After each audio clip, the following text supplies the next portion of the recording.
I want to speak of another Jesuit at this moment who I encountered in 1985. I was accompanying a tour of students through Europe, and I was in Munich. Um, and in the center of Munich is a large Jesuit church, was attached to a college centuries ago, which we lost in the suppression. But this large church, St. Michael's, right in the heart of Munich, still is a Jesuit church, and it's quite beautiful. And I came out of the church, I noticed that just 100 yards or so down from the plaza, the opening of the church, was another small chapel-like structure that caught my attention because there were a lot of people going in and out of this particular structure. It looked like a chapel. And so some were shoppers and people carrying their wares and so forth in and out as they'd done their shopping and so forth. I followed them in. And they went down the steps, kind of in a crypt area rather than the main floor of this chapel-like structure. And I went down and I saw the kind of memorial to a Jesuit I've never heard of before, Rupert Meyer.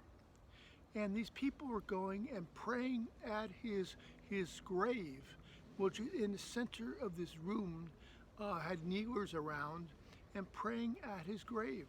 I was very much touched. Now this is 1985, a couple years later he was declared a blessed by Pope John Paul II, but at that time I never heard of him before. But since then his story has really really influenced me, and he has become kind of a model. His life is a fascinating one.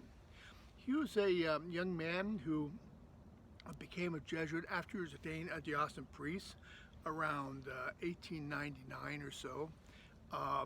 We became a Jesuit. He entered into pastoral work, particularly in the city of Munich, taking care of the poor, but also helping with sodality. And this particular place where he is eventually buried was a sodality chapel.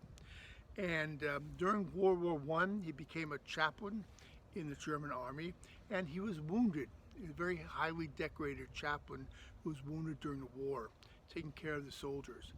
After the war, he came back to Munich, where he'd been doing pastoral work.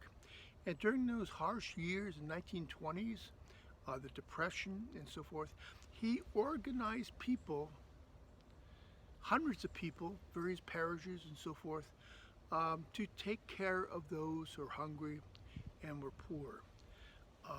And that's how he became so beloved among these people several generations later who are visiting his grave because of the help he gave to their fellow citizens, their ancestors in Munich at that time. I was very moved by him, by his story, and later on how he stood up against the Nazis and preached against them in our churches. And he could not be touched by the Nazis because he was a decorated hero. But it's quite a story.